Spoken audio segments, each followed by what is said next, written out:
Ben, there's been so much hand-wringing over these Democratic primaries, and I think that misses the point, given that the axis on the Democratic side is one of policy preference, and the axis here is like, do you believe in democracy or not? What do you see as the stakes of today's elections? Yeah, Alicia, my head was going there too. We'll probably spend a lot of time talking about, 7-year-old tweets about different holidays from Democrats. And meanwhile, the people on the other side literally want to dismantle democracy. I think that's a little bit more extreme. Look, this matters. I mean, to pick up on something Vaughn said, one way you can imagine this is remember back in 2020 when it was Republican elected officials in a state like Georgia, Brad Rassenberger, the Secretary of State, who said no to Donald Trump. Well, imagine if it was the opposite. Imagine if you had compliant officials who were willing to go along and say, no, actually, we found those votes that you wanted Donald Trump, and we're going to say you won the election. We can see the types of scenarios that would be concerning now. Any effort to federalize the election, any presence of the military or ICE at polling stations to potentially intimidate people, any effort to seize ballot boxes based on phony allegations of fraud after, any effort to pressure officials like these people that may get into office to not certify election results. There's no reason to believe that Donald Trump isn't going to do what he's done in the past when he's lost elections, most notably in 2020, and try to claim some form of fraud and try to get enough people to go along with it. So this is all just kind of playing out in extreme slow motion. And I think it's just important that at every juncture, we are naming what the steps are that they may try to take and taking steps to try to insulate democracy from that and to describe the playbook that they're going to use so that nobody's surprised when this unfolds. But it's pretty clear that Donald Trump spends very little time trying to craft a winning message on affordability or the economy. He spends most of his time trying to create a pretext for some effort, any effort. And I think this is, again, the last thing I'd say, what's very important for people to realize is he's got a lot of things he's going to throw at the wall and try to see if one of them sticks, right? So there's not just one way that he's going to try to interfere in this. He's going to give himself as many options as possible. And the more the people like this are getting elected, the more it kind of reinforces that instinct of his. Well, and the more you have backup singers like Peter Navarro who are breathing new life into the big lie. I want you to take a listen to what he said just yesterday to Steve Bannon about the evidence that they are still looking for. I'll have some good stuff for you this week. I've been digging through all of the stuff that John Solomon has been able to get out into the public, which has been, of course, ignored by the legacy media. But I'm doing my job in packaging that in very easy to understand messages and op-eds. This is what's so wrong, Steve, with just about every journalistic outlet except War Room. It's like they won't deal with the hard truth about what happened in 2020. A reminder, his title is Senior Counsel for the President on Trade and Manufacturing, and perhaps he should be focused on that, Eddie, instead of spreading election lies. I mean, these season one characters won't give up. Absolutely. And, if, we're about to start the semester, everything that Ben Rhodes just said, I would circle on his paper and write exclamation points in the margins. He's absolutely right. I think we need to understand this from two angles, right? They're going to try to limit who can vote, because we know we're in an all-out assault on the Immigration and Nationality Act of 1965 and the Voting Rights Act of 1965. So there's an assault on who can vote, and then there is the practice of how they count the votes.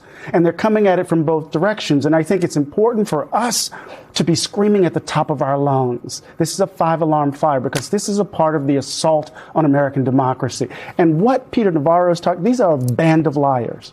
They're prevaricators at the highest level, and we need to take them as such, because they don't want us to actually focus on what they're doing, and what they're doing is trying to undermine American democracy. Ben, I'm speaking of season one characters, I am taken by the fact that we're still talking about Mike Lindell, and I think because he is so absurd as a character, it is easy to not take him seriously, and yet that would seem to be a mistake here.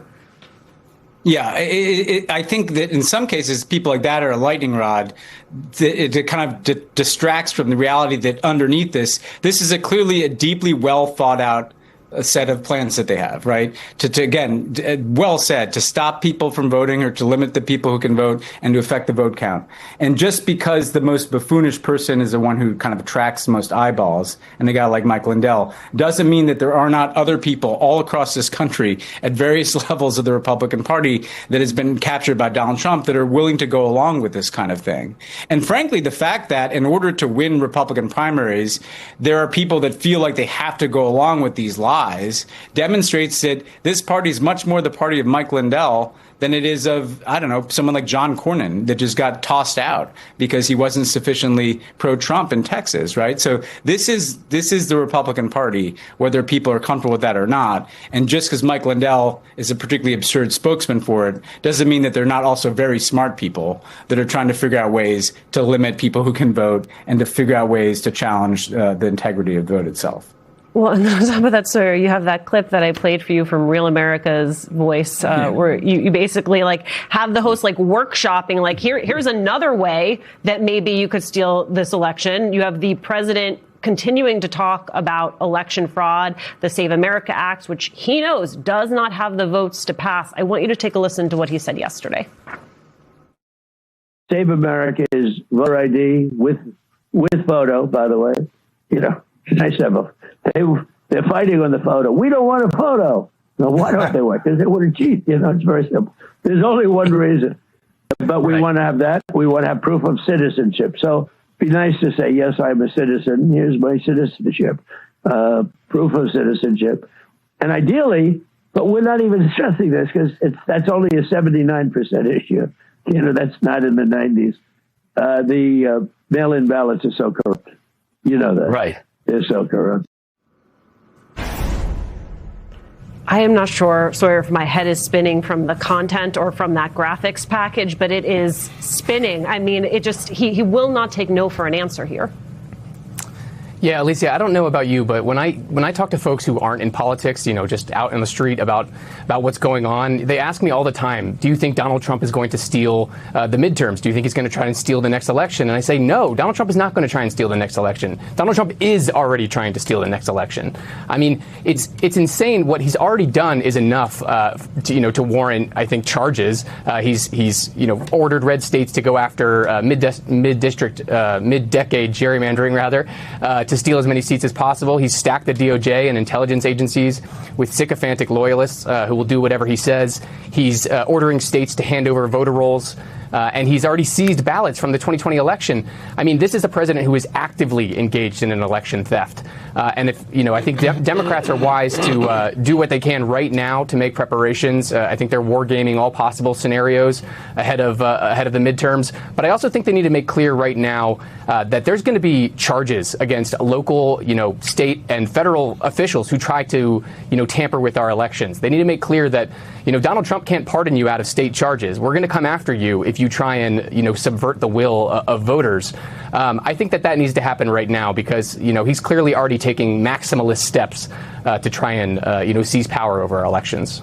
Vaughn, even if the president doesn't get away with this, he has far more allies now than he did in 2020. The New York Times counted more than 90 election skeptics or outright deniers on local and county election boards. And then it writes, quote, among those officials, 41 have taken direct action to interfere with elections, such as trying to delay or deny certification or have direct ties to activist election denier groups. Roughly 60 people posted or shared messages on social media, some repeatedly and others just once, questioning the election results in 2020 or supporting other conspiracy theories. So today, of course, our focus is on these governor's races, on the Secretary of State races. But what kind of damage can these people whose names and faces we may never know do, Vaughn? A lot of damage. And that's where it's very difficult to keep track at the local jurisdiction level exactly which operatives are going in under the guise of being, poll workers or county elections officials that have the sanctity of their local election at heart versus those that believe that perhaps righteously believe that the past elections were stolen and are coming in there with the intent to prove it, and I think that is where you have Tina Peters is the perfect example of somebody that was not known nationally. And in 2020, after the election, she allowed an associate with the right-wing outlet Gateway Pundit to come in and put a USB drive into an election, a voting tabulation system, and copy the data and the information inside of it. And ultimately, that data made its way onto the public internet. And under the guise of trying to prove that the election was tainted. And so, Tina Peters to this day said that she doesn't have remorse. But that's the type of impact that somebody could very well have on the front end of an election. Of course, on voting day, you could have machines that are tampered with, or there is that reality. Tony Evers in Wisconsin, Francisco Aguilar, the Secretary of State of Nevada, have said that they would actively resist FBI efforts to break the chain of custody if FBI agents, for example, were to try to seize ballots on Election Day or after Election Day. And it's going to come down to those local officials and the extent to which they are able to effectively not only work in good faith, but also work efficiently within the justice system to try to protect the sanctity of their local elections. There's a lot of dynamics, not to mention the fact that some folks may be working next to poll workers or other county officials that have a very different view and vision of how this election should be run.